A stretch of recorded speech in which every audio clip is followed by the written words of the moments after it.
Hello नमस्कार दोस्तों, स्वागत है आप सबों का फिर से हमारे इस यूट्यूब चैनल पर। आज से हम लोग फिर से इतिहास का एक क्लास को आगे बढ़ा रहे हैं। ठीक है, इससे आगे दो वीडियो इतिहास का बहुत महत्वपूर्ण डाला गया है, जिसमें पहला वीडियो में हम लोगों ने देखा कि इतिहास किसे कहा जाता है, उन सब के बारे में पढ़ा। फिर उसके बाद में इतिहास जानने के जो विभिन्न स्रोत हैं उसके बारे में पढ़ा।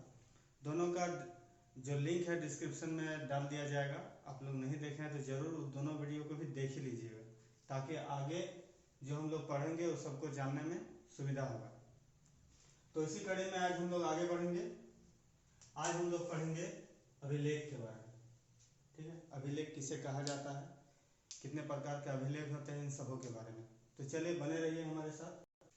तो सबसे पहले हम लोग देखेंगे कि अभिलेख किसे कहा जाता है। तो देखिए, अभिलेख पत्थर अथवा धातु जैसे कठोर सतह पर उत्कीर्ण किए गए सामग्री को कहा जाता है।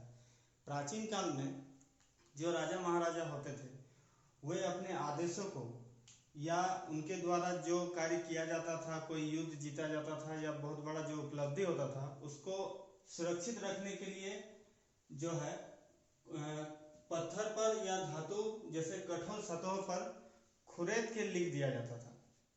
ठीक है, जैसे कि आपको अभी स्क्रीन पर दिख रहा है, ये एनसीईआरटी का किताब से लिया गया कुछ पिक्चर्स हैं। इस प्रकार के अभिलेख होता था। ठीक है, तो आगे हम लोग पढ़ेंगे। अशोक का बहुत सारा अभिलेख मिला है, आपका समुद्रगुप्त और भी बहुत सारे अभिलेख है। अभिलेख में हम लोग बहुत डिटेल में जाएंगे, अभी थोड़ा सा हम लोग ओवरव्यू देख लेते हैं। ठीक है, तो अभिलेख हम लोग देखिए कि पत्थर अथवा धातु जैसे कठोर सतहों पर उत्कीर्ण किए गए सामग्री को जो है अभिलेख कहा जाता है।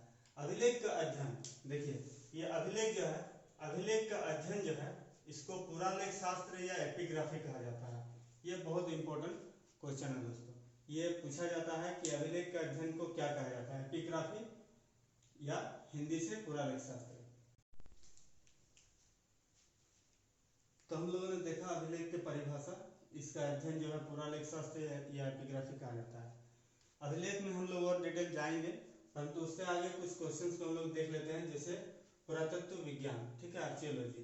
देखिए, जब इतिहासकार द्वारा कोई प्राचीन टिलक के क्रमिक स्तरों को विधिवत उत्खनन करके जो प्राचीन काल के भौतिक जीवन के बारे में जो जानकारी हम लोग को उपलब्ध होता है, वो उसको हम लोग किसमें पढ़ते हैं, पुरातत्व विज्ञान के अंतर्गत पढ़ते हैं।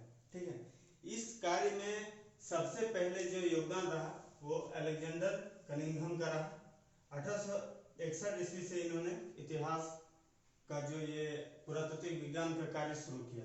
ठीक है, इसी फिर दूसरे नंबर पर आते हैं रॉबर्ट ब्रुसफुट। इन्होंने 1863 ईस्वी से ये खुदाई का कार्य किया, जिससे हम लोग को इतिहास जानने में बहुत सारा सहायता मिलता है।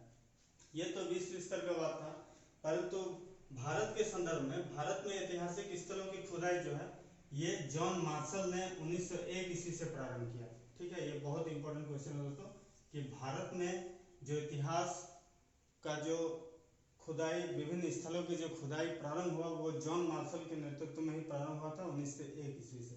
ठीक है, तो ये जो विभिन्न प्राचीन टीलों का खुदाई होता है, उससे जो भी वस्तुएं मिलता है, तो उससे कैसे हम लोग पता चलता है हम लोगों को कि ये कितना ईस्वी का है, कितना ईसा पूर्व का है। तो इससे संबंधित भी 3 प्रश्न बहुत इंपॉर्टेंट है।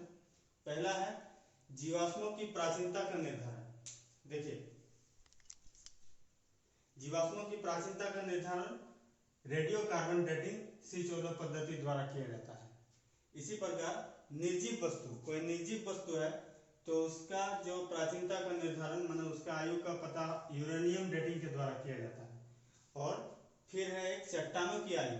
चट्टानों की आयु का जो निर्धारण होता है वो रूबेडियम की विखंडन की विधि के द्वारा होता है। ये तीनों भी बहुत इंपॉर्टेंट है दोस्तों, रेडियो कार्बन डेटिंग C14 पद्धति, यूरेनियम डेटिंग और रूबेडियम के विखंडन। इससे भी प्रश्न पूछ सकते हैं। देखिए, जितने भी क्वेश्चंस या यहाँ पर टॉपिक आपको बताया जाएगा ये बहुत इंपॉर्टेंट है। या तो ये प्रीवियस ईयर्स का एग्जाम में जो पूछा जा चुका है या पूछा जाने की बहुत संभावना है, और एनसीईआरटी को पूरा हम लोग फॉलो करते हैं और बहुत ही विस्तृत रूप से बताते हैं। इसलिए आप लोग चैनल पर न्यू है तो जरूर सब्सक्राइब कर लीजिएगा, वीडियो देखिए, यदि अच्छा लगे तो जरूर लाइक कीजिएगा। तो चलिए आगे बढ़ते हैं। ये तो हम लोगों ने देखा कि अभिलेख पत्थर पत्थर अथवा धातु जैसे कठोर सतहों पर उत्कीर्ण किए गए सामग्री को कहा जाता है। इसके अध्ययन को पुरालेख शास्त्र या एपिग्राफी कहा जाता है। ठीक है, अब अभिलेख किन किन जगहों पर लिखा जाता था, कितने टाइप के अभिलेख हम लोग को प्राप्त होता है या उसको क्या कहा जाता है, इसको अभी यदि देखें तो देखिए, यदि बड़े पत्थरों पर लिखा हुआ है तो उसे, बड़े पत्थर या शिलाओं पर लिखा हुआ है तो उसे शिलालेख बोला गया। ठीक है, उसी प्रकार स्तंभों पर जो अभिलेख लिखा गया है उसको स्तंभ लेख बोला जाता है। इसी प्रकार तांबे के पत्थर या तांबे के जो प्लेट जैसा होता था उसमें लिखा गया है तो उसको ताम्रपत्र लेख बोला गया या बोला जाता है। गुफाओं पर जो लेख लिखा गया उसको गुहा लेख बोला जाता है। ठीक है, तो अभिलेखों के प्रकार को हम लोग देखेंगे। इतिहासकारों ने इतिहास को या अभिलेखों को जानने, भली भांति समझने के लिए अभिलेखों के प्रकार, मतलब इसको डिवाइड कर दिया कि इतने प्रकार के अभिलेख हम लोग को मिलता है और उससे हम लोग को आसानी होता है अभिलेख के बारे में पढ़ने में। जिसमें पहला है राजज्ञा प्रकार। राजज्ञा प्रकार क्या है? जो प्राचीन राजा लोग होते थे वे कुछ आज्ञा जारी करते थे। अब वो आज्ञा क्या दिए, उसको जो प्रजा उसको भली भांति समझ सके और उसका पालन कर सके, इसीलिए इस प्रकार के अभिलेख को लिखवाया गया। इसमें प्रमुख है अशोक। अशोक के जो अभिलेख है वो प्राय राजज्ञा अभिलेख में के अंतर्गत आते हैं। इसी प्रकार है प्रशस्ति प्रकार। ठीक है, प्रशस्ति प्रकार क्या है? इस प्रकार के अभिलेखों में राजाओं द्वारा जो उपलब्धि होता था, जैसे कोई युद्ध जीता या कुछ वो ऐसा काम किए, खास करके बोला जाता है कि राजा का इसमें प्रशंसा किया जाता था, उसको प्रशस्ति प्रकार बोला गया है।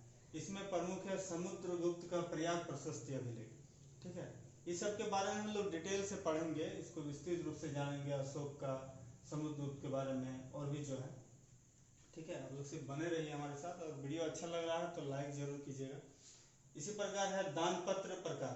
देखिए, जब राजा लोग कोई दान करता था, बड़ा बड़ा लोग दान करता था, खास करके भूमि दान करता था, और इसमें सातवाहन जो शासक थे वे बहुत ही महत्वपूर्ण है।